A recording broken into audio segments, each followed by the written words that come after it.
into the most shocking meltdown in talk show history. And what followed was an explosive confrontation that left the studio audience gasping and cameras rolling on a disaster no one saw coming. Seth Meyers sat behind his desk that evening, his signature smile ready for another night of entertaining America. The studio was packed, the energy electric, and everyone was excited for the next guest. When Meghan walked out onto the stage, the audience erupted in applause. She waved, her expression confident, almost regal, as she made her way to the guest chair. "Welcome, welcome.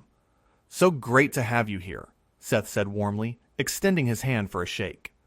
She took it briefly, barely making eye contact, before settling into her seat and adjusting her dress with an air of importance. "But thank you for having me," she replied, her tone flat, as if she were doing him the favor. Seth, ever the professional, pressed forward with his usual charm. "So, you've been keeping busy. What have you been up to lately?" She tilted her head slightly, a small smile playing at her lips. "Well, Seth, I've been working on projects that actually matter. Things that make a real difference in the world. Not everyone can say that about their work." The audience shifted uncomfortably, and Seth's smile didn't waver, but there was a flicker of surprise in his eyes. "That's great. I think a lot of people try to make a difference in their own ways." "Trying and succeeding are two different things," she cut in, her voice sharp.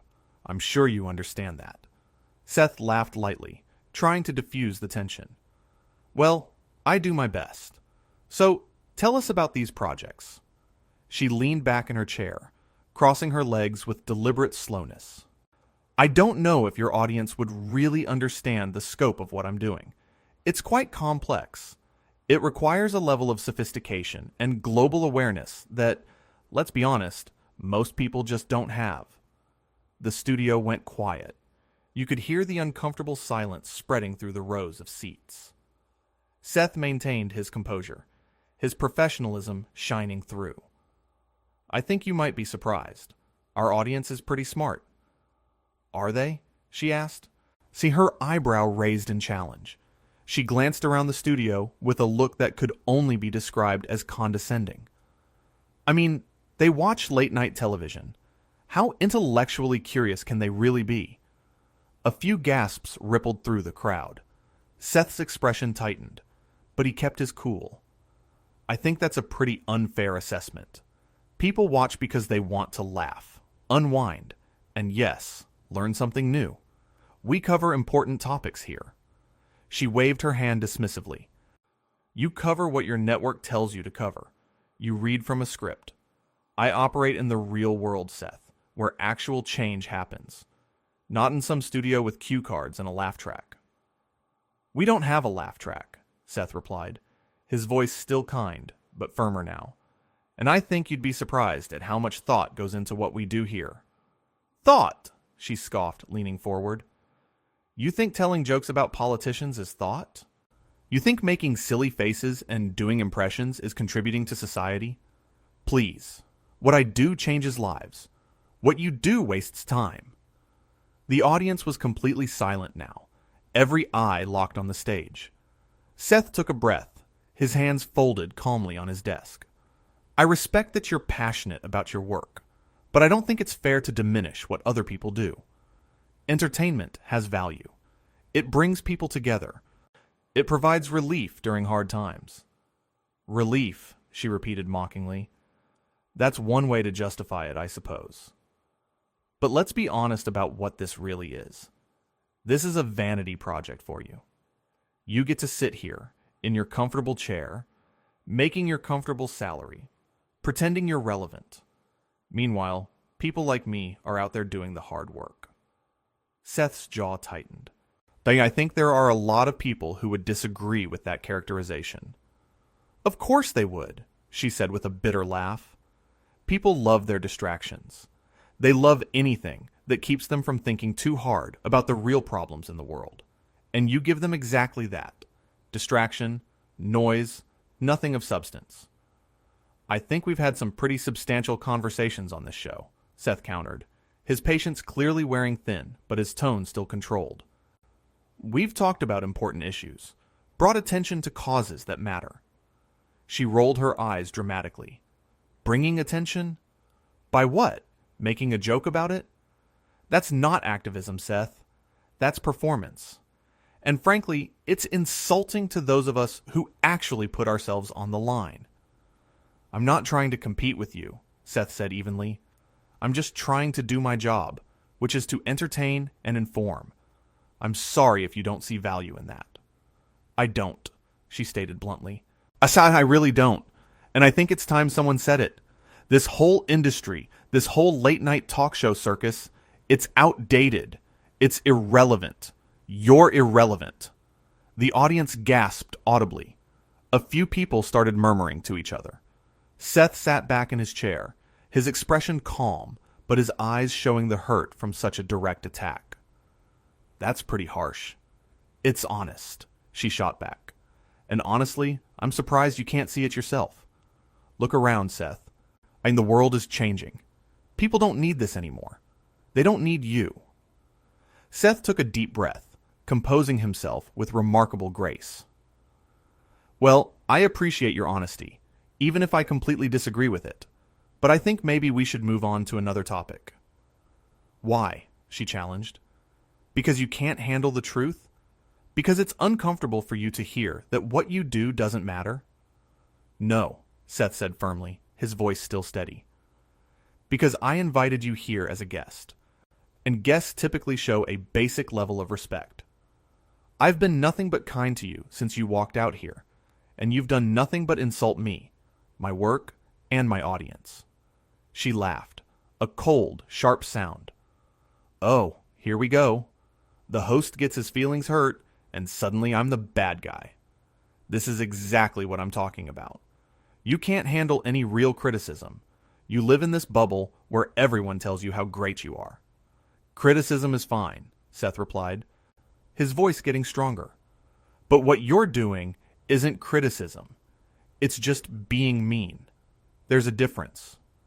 Mean? She repeated incredulously. I'm being honest. If you can't handle honesty, maybe you're in the wrong business. I can handle honesty just fine, Seth said, his composure impressive given the circumstances. What I can't handle is someone coming onto my show and treating everyone here with such disrespect. My staff worked hard to have you here. My audience came to have a good time. And you're sitting here telling them they're not sophisticated enough to understand you. She stood up abruptly, her face flushed with anger.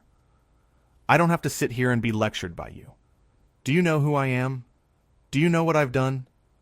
I know exactly who you are, Seth said, remaining seated, his voice calm. And right now, you're someone who's being incredibly rude. Rude? She spat. You want to talk about rude?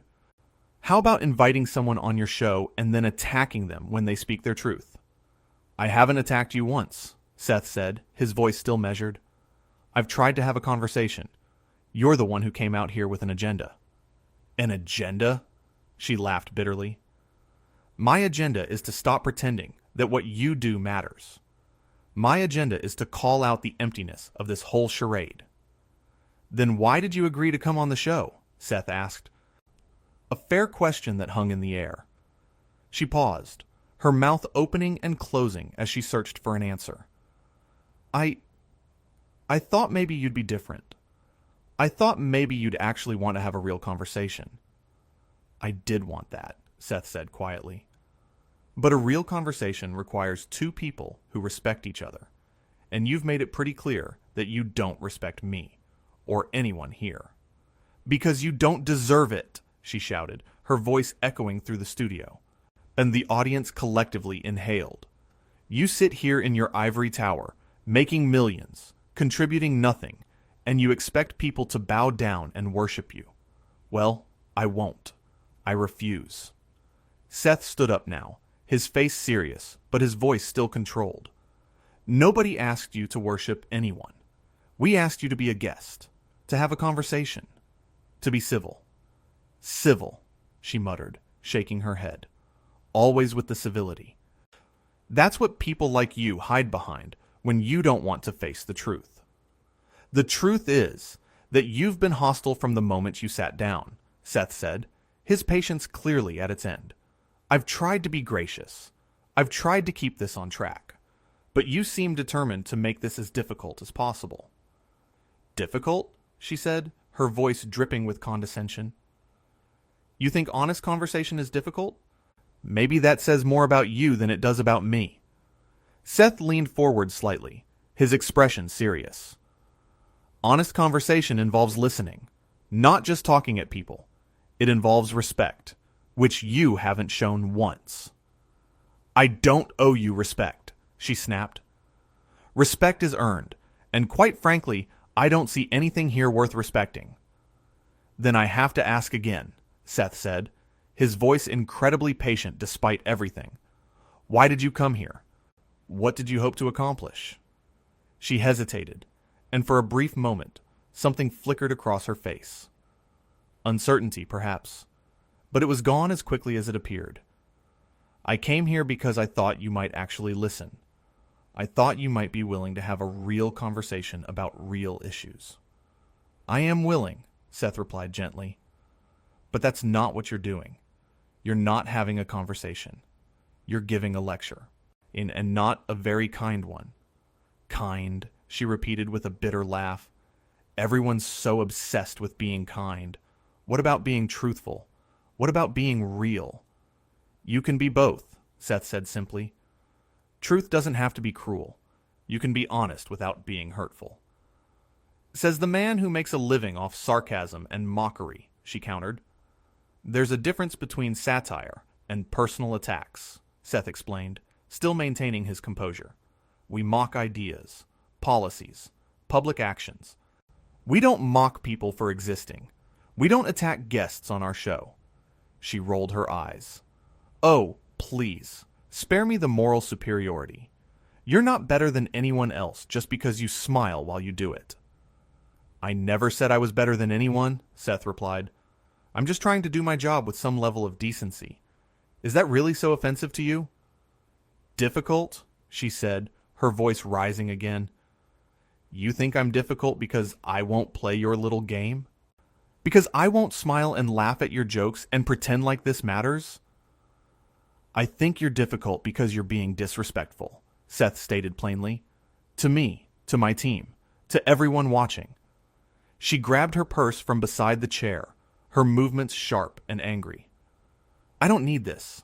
I don't need to sit here and be told how to behave by someone who makes a living telling jokes. Then maybe you should leave, Seth said, his voice quiet but firm.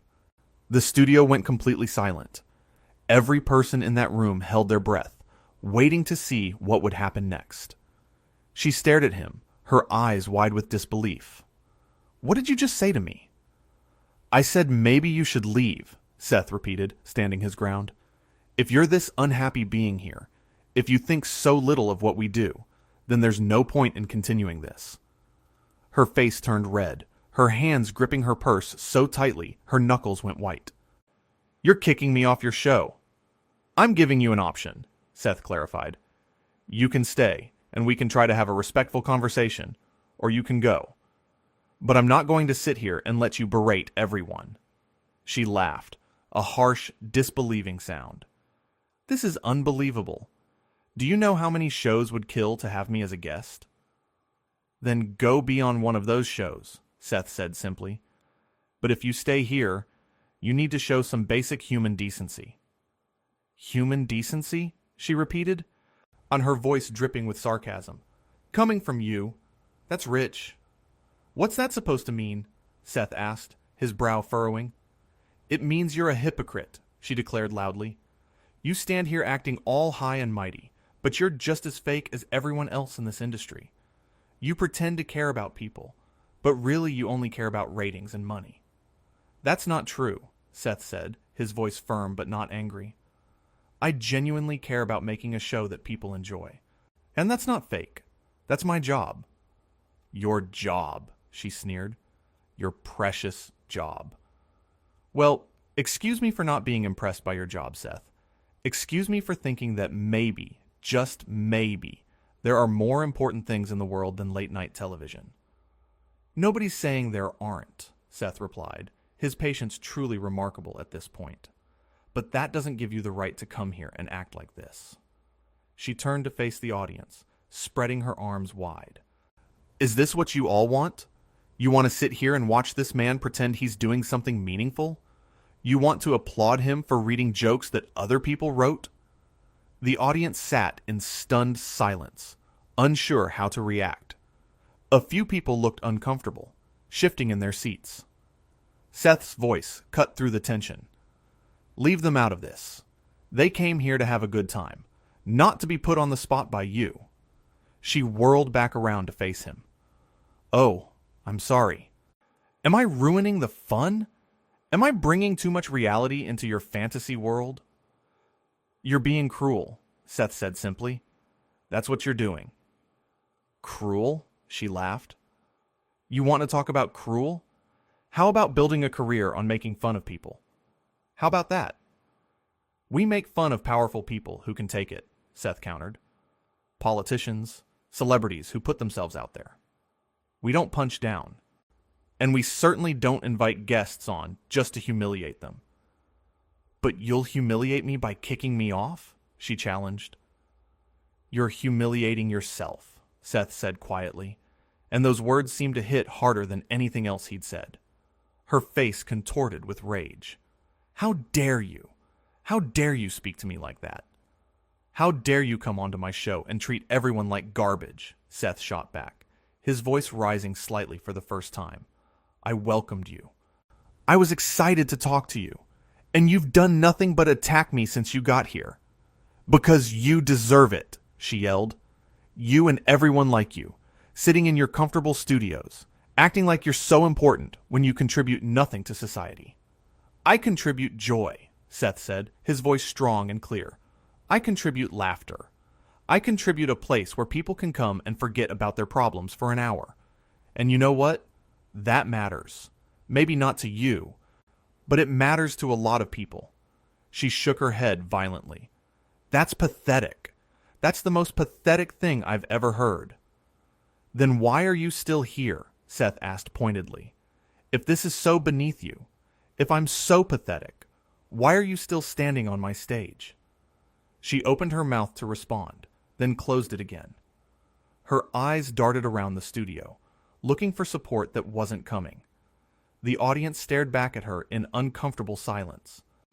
I'm leaving, she finally announced, her voice shaking with anger. I'm leaving because I have better things to do than waste my time with someone like you. That's your choice, Seth said calmly, sitting back down at his desk. The door's right there. She stood there for a moment, as if expecting him to stop her, to apologize, to beg her to stay. When he simply looked at her with a calm, patient expression, she let out a frustrated noise and turned toward the exit. You'll regret this, she called back over her shoulder. You'll regret treating me this way. I don't think I will, Seth replied evenly. Take care. She stormed off the stage, her heels clicking loudly against the floor. The sound echoed through the silent studio as everyone watched her go. A door slammed somewhere backstage, the sound making several audience members jump. Seth sat at his desk, taking a deep breath and running his hand through his hair. He looked out at the audience, who were still sitting in shocked silence, and gave them a small, apologetic smile. Well, he said softly, that was unexpected. The audience erupted, not in applause at first, but in a collective exhale, as if everyone had been holding their breath. Then, the applause started, building and building, until the entire studio was on its feet, cheering for Seth. He held up his hands, looking genuinely touched, but also a bit embarrassed. Thank you, but that's not necessary. I tried my best to keep that civil. The applause continued, louder now, mixed with a few supportive shouts from the audience. I want to apologize, Seth continued, once the noise died down enough for him to be heard. I never want anyone to have a bad experience at our show. Not you guys, not my guests, nobody. But I also believe in treating people with respect, and I expect the same in return. More applause, this time mixed with calls of agreement. We still have a show to do, Seth said. Is his smile returning? And I promise you, the rest of the night will be much more fun. Let's take a quick break, and when we come back, we'll get things back on track. The band started playing as they cut to commercial. Seth leaned back in his chair, letting out a long breath. Members of his staff rushed onto the stage, checking on him, making sure he was okay. I'm fine, he assured them, his voice tired but steady. That was just intense. One of his producers patted him on the shoulder. You handled that perfectly. Seriously, you were a complete professional. Seth nodded, but you could see the weight of what had just happened settling on him. It's never easy to have a confrontation like that, especially in front of a live studio audience and television cameras. But he had stood his ground without losing his temper, without being cruel in return, without stooping to her level. As the commercial break ended and the show prepared to resume, Seth straightened his tie. Dean took a sip of water and put his professional smile back on. The show must go on, as they say, and he was determined to make sure the rest of the evening went smoothly. The audience settled back into their seats, still buzzing with energy from what they had just witnessed. There was a sense of solidarity in the room now, a feeling that they had all been through something together and had come out the other side. Seth looked into the camera as the lights came back up, his expression warm and welcoming once again. Welcome back, everybody. I think we could all use something a little lighter right now. The audience laughed, a genuine, relieved laughter that filled the studio with warmth. Let's talk about something fun, Seth continued, seamlessly transitioning into the next segment, as if the previous disaster had never happened. And that, perhaps, was the most impressive thing of all. His ability to bounce back, to not let the negativity derail the entire show, to remember that there were hundreds of people in that studio and millions watching at home who deserved a good experience. Throughout the rest of the show, Seth never mentioned what had happened again. He didn't make jokes about it, didn't reference it, didn't use it for material. He simply moved forward, proving that sometimes the most professional thing you can do is know when to leave something behind and focus on what matters. The audience responded to his grace with enthusiasm, laughing harder at his jokes, engaging more with the next guests, creating an atmosphere of support and appreciation that filled the studio. They had seen him tested, and they had seen him pass that test with flying colors. Behind the scenes, word of the confrontation was already spreading. Staff members who hadn't been in the studio were getting text messages from friends who had been there. Clips would eventually make their way online, though that wasn't something anyone was thinking about in the moment. What mattered right then was that Seth had maintained his integrity. He had set a